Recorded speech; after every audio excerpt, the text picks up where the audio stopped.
Welcome to Successful Living with Bill Knapik. Every week we talk with interesting people in a variety of professions, and along the way, get ideas to enhance success in all categories of your life.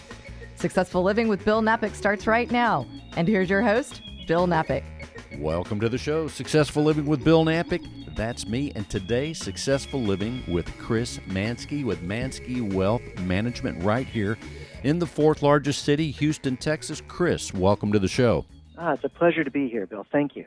And I love the name of your company, Wealth Management, Manske Wealth Management, because we all need to be concerned about wealth, and wealth comes in a variety of categories. But when we think about wealth and how you manage it, what you do day to day in your business, helping people, let's describe your company and who you are serving, please. Oh, happy to do that. It's funny that you mentioned the name. Years ago, when I founded the firm, I had gotten advice that it should be a name that is generic. And the reason for that is it makes the company easier to sell later on. And I chose instead to do my own moniker so that it's clear to the community that we're here to stay. We're not looking to, quote, create value and sell it, real fast. As members of the community, we're not in an ivory tower. A lot of financial advisors talk about, I only will help people if they have $10 million or more or $1 million or whatever the magic number is. We're very much approachable. We take our standing in Houston, as you said, the fourth largest city, really seriously and appreciate the respect and trust that we've earned in the local community. And if someone has a question about their future finances and how to accomplish their financial goals, we'd like to think of ourselves as a resource. I also want to point to your website. That is manskewealth.com, M-A-N-S-K-E, wealth.com, because one of the things that's unique, where we look at your bio, you have the professional, you have many accolades, many achievements.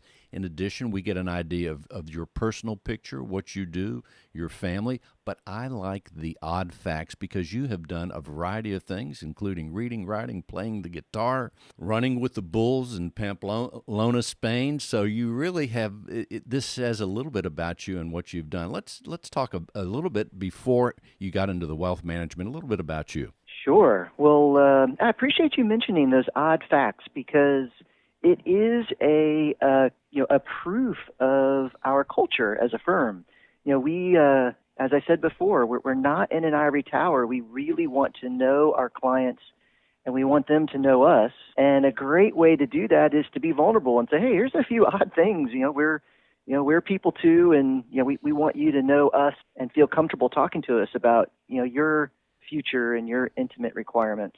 But before I was in money management, I was in the service. I was an Army officer, a West Point graduate. I had almost 6 years in the Army before I retired and resigned my commission as a captain. My boots were fairly muddy, and I was a little worried about the transition from being a leader in the military to being a leader in the civilian sector.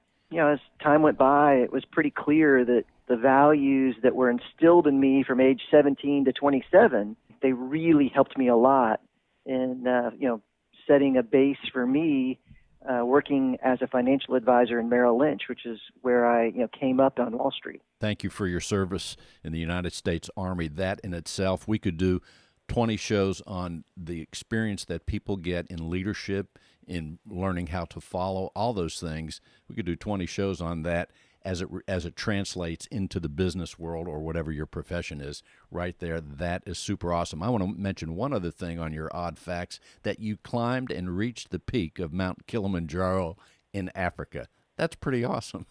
What was it like on the top of the peak? It was cold.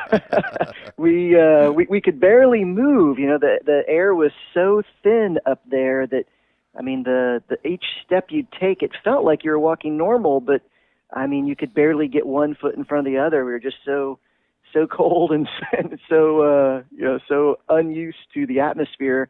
I remember the pictures that we took right there. There's a little sign that says you're at the roof of Africa. And I remember there was a moment where, the hats are off and the sunglasses are off. You could see our face. We smile. And then the camera's done and we quickly get geared back up again to to make the trek down. Well, all these things about you and the personal, professional, even the odd facts show that you are no stranger to setting goals and achieving goals. And as you're helping people with their portfolios, let's tell people how you do that and some of the things that we should think about when we think about our financial wealth and how you're helping people doing that. Yes. Well, the main thing I think is to have a good relationship with the person that you're talking to about your financial goals.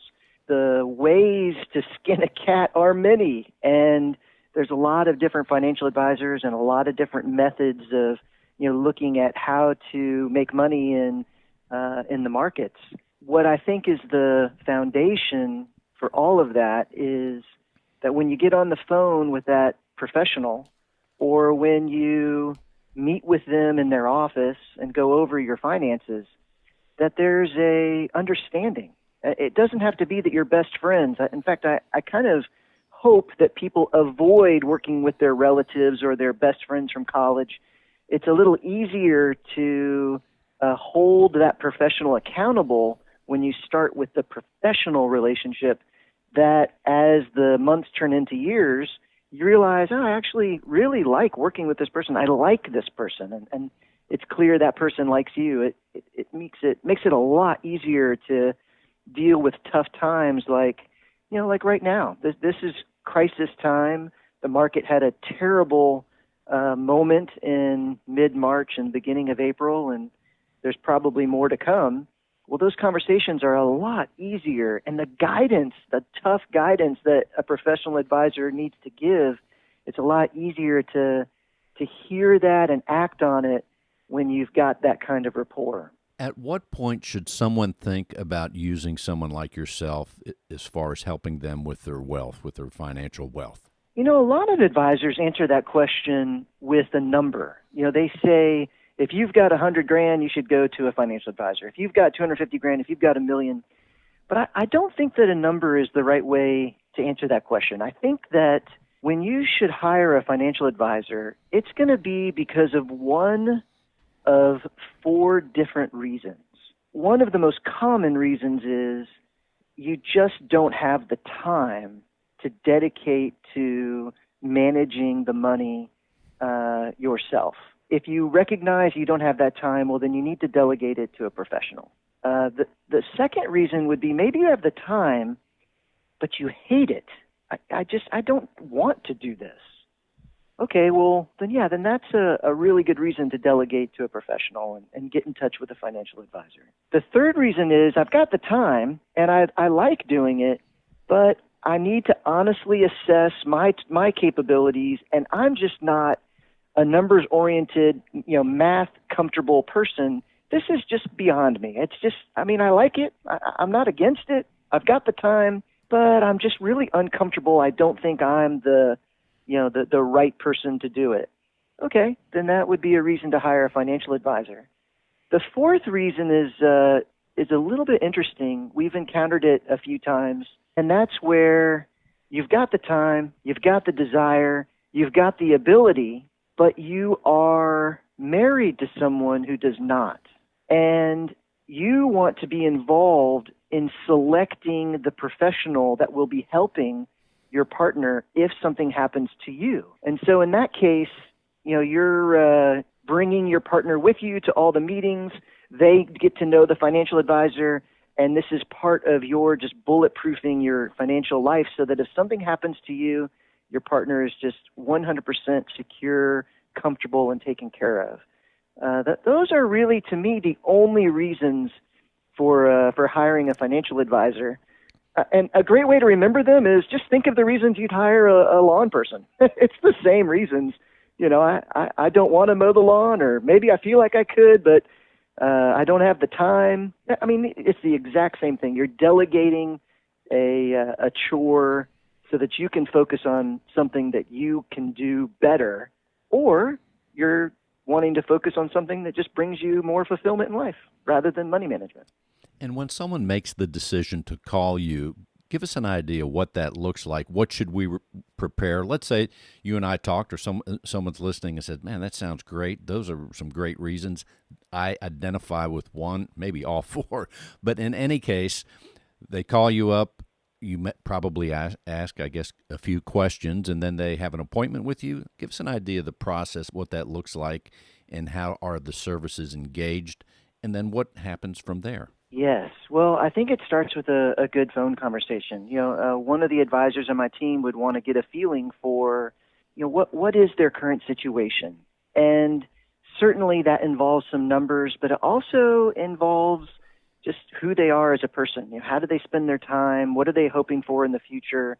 What do they expect from a financial advisor? But on top of that, of course, there's, what do you have? How much are you saving? A lot of times people put an enormous amount of emphasis on how much they make. But from our side, we're much less interested in that. I mean, you could be making 10 grand a year, you could be making $1 million a year. What matters to us is how much are you saving.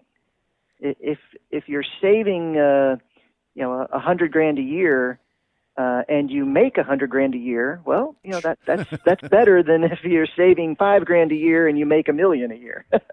And then also I want to mention that you are, on your personal facts, you're a pretty smart guy, to say the least. It says here you're a member of the Gulf Coast chapter of Mensa.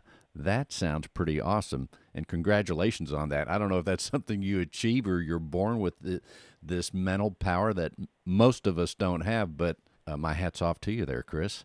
Well, thank you for that. There's a few of our clients that when they hired us, they made note of that as a particular, a decision-making factor on their side.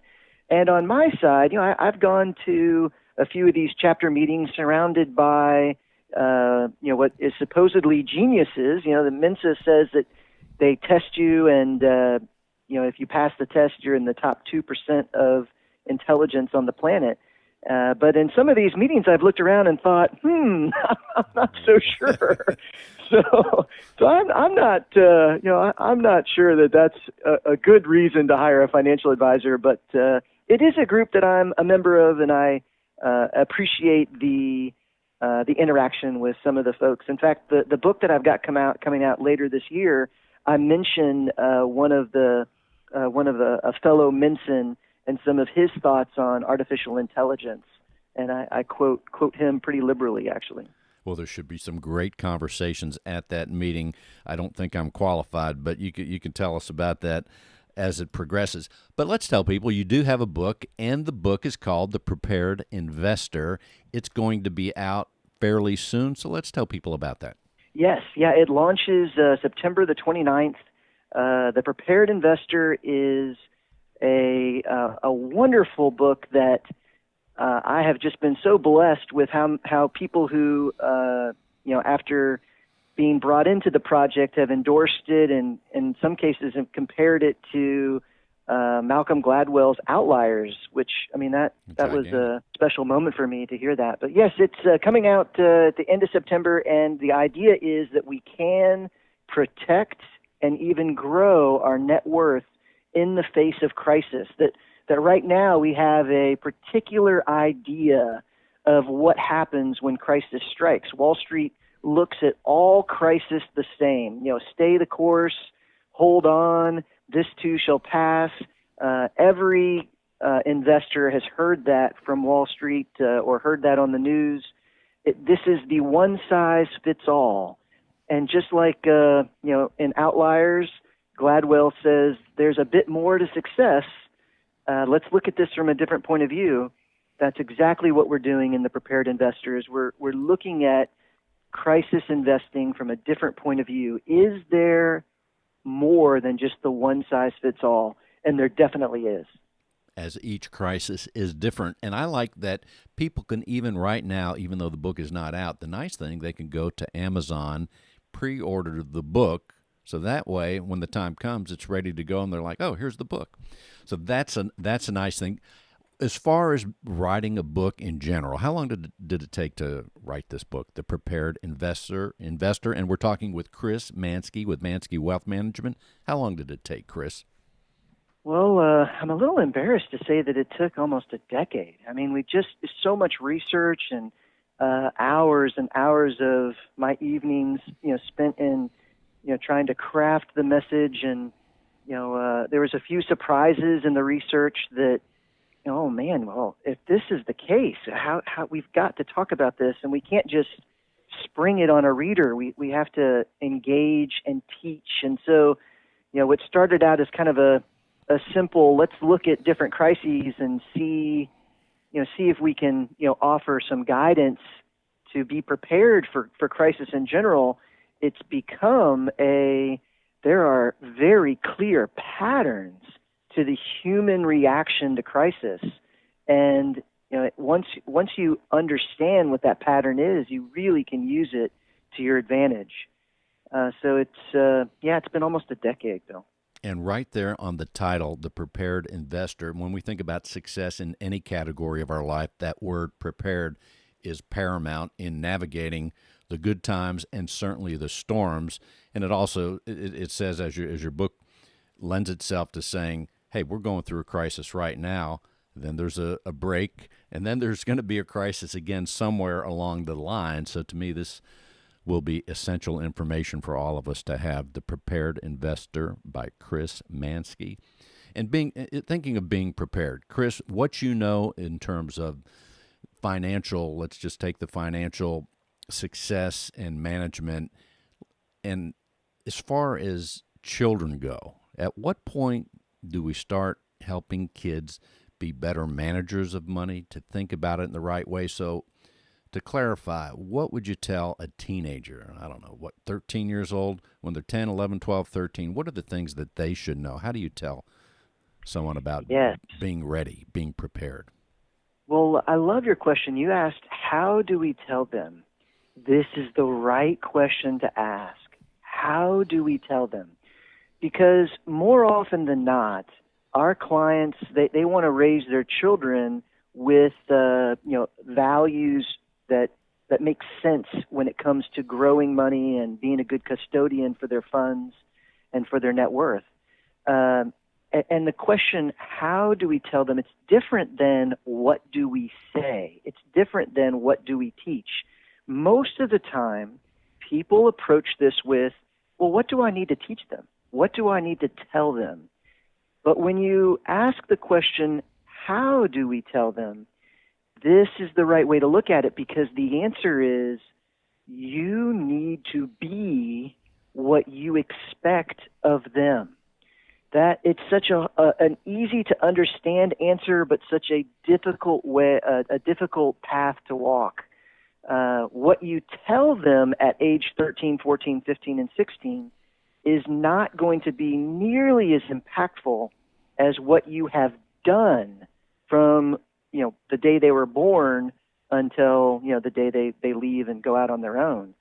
And so that's where we get to the the simple basics of saving, spending less than what you earn, not engaging in keeping up with the Joneses, buying things because you see they make money instead of buying things to show people that you used to have money, that fancy car. All that really does is say that you used to have something in your bank account, but you don't anymore. Great core principles of success right there. And Chris, we've got about, 2-3 minutes left. What are some of the things you want to bring forth before we close out the show? Well, I think right now the clients that that we're talking to, they're just so interested in the quarantine and in the coronavirus and what is next. And I think that there's so much conversation on that we don't have to focus on that specifically, but I would like to at least mention that there's a lot of opportunity to help out our first responders. In this community, there's an entire medical logistics that it's powered by people, and whether they're driving ambulances or doing triage or actually running the departments filled with doctors and nurses, these people are very important to us right now. And you might ask yourself, hey, if I'm one of the few that is pretty much less affected, what can I do to be helpful to them? There's a lot of things that can be done. There's a little bit extra time now with quarantine. Why not give it a thought? That's right. And when we think about the extra time we have, that is a great time to continue being prepared for things, prepared for life, all the categories, the financial part, all the other things. So there are always blessings in challenges, and there's always opportunities there. We're talking with Chris Manske, Manske Wealth Management. You can go to manskewealth.com. And Chris, we got about another 2 minutes or so. Give us an idea of a core principle, whether you're here at your company, Manske Wealth Management, and you have super associates, by the way. I've been on the website. But when we look at what you do today in your profession, your military background, what you're doing right now, what are some of the core principles that still serve you today, maybe one or two that you might mention quickly that you do on a regular basis that are like, hey, these are surefire. I've done this 10 years ago. I'm doing it right now, helping people every day. Oh, I'm happy to share that. It's so simple. It's probably a little silly, but getting up early, it makes such a difference. When your day starts before others, you have a clarity, you have a little space where you can really focus. And sometimes that focus leads to creativity. Sometimes it leads to, catching up on something that needed to really get done soon. Sometimes it just means that you've got the ability to get ahead. But starting the day early, gosh, I just cannot overstate how powerful that is. It really is. That is something I practice, and I hear about it all the time. Chris, let's tell people how they can reach out to you should they want to use your services. I know they do. Well, thank you. Yeah, as you've mentioned, manskewealth.com is a great place to start. You also could call our office at 713-581-1994, or just Google my name, Chris Manske. I'll come right up. 713-581-1994. And I might add, go to Amazon and click the Buy Now, The Prepared Investor, coming out in September by Chris Manske. Chris, thank you for being on the show. There's so much to talk about. We just scratched the surface. You have been listening to Successful Living with Bill Knapik, and today with Chris Manske. Go to his website, manskewealth.com. You will be amazed. And until next week, just go to Radio Bill for more information and for past shows. Thank you for listening. And once again, thank you, Chris. Thank you, sir. Are you single? Would you like your very own Cupid on the job for you to help you find someone special in this age of addiction to online dating? Meet Robin French, your very own Cupid. She is the Senior Vice President and a relationship expert for Selective Search. She is a matchmaking specialist. She has been matchmaking for over 16 years, and she is a recognized leader in her profession. Have your very own Cupid using discreet, proven executive search principles. Call Robin at 713-655-0524. That's Robin French at 713-655-0524, or email her at robin@selectivesearch.com. Robin French, your very own Cupid. Are you ready? Are you having trouble getting the Wi-Fi to work in your home? You know, if the home is over 4,000 square feet, it's going to be really tough to get the box from the service provider to do the job for you. Let me tell you about Jacqueline and Donnie from Media Systems. They have a team of high-tech professionals that know how to solve this. They also work on all kinds of home automation systems like Crestron, Lutron, and Control4. Look, if you don't mow your own yard or work on your own car, why are you wasting time with this stuff? Call Jacqueline and Donnie, your home technology advisors, and have their team take care of this for you. Media Systems has been in business for 40 years in Houston, and they're ready to help. Check them out at mediasystems.com, mediasystems.com, or call 713-426-0900, 713-426-0900, mediasystems.com. Hey everybody, Bill here with the Successful Living Radio Show. Thanks for listening. If you would like to be a part of the show, either on a regular basis or once in a while, if you have an interest in talking on the radio, using the radio platform, either to be a guest, a regular guest, or even to have a promo run periodically, just let me know. Go to radiobill.net. That's radiobill.net. You'll find out all the information there, and let me know. Send me an email, radiobill.net.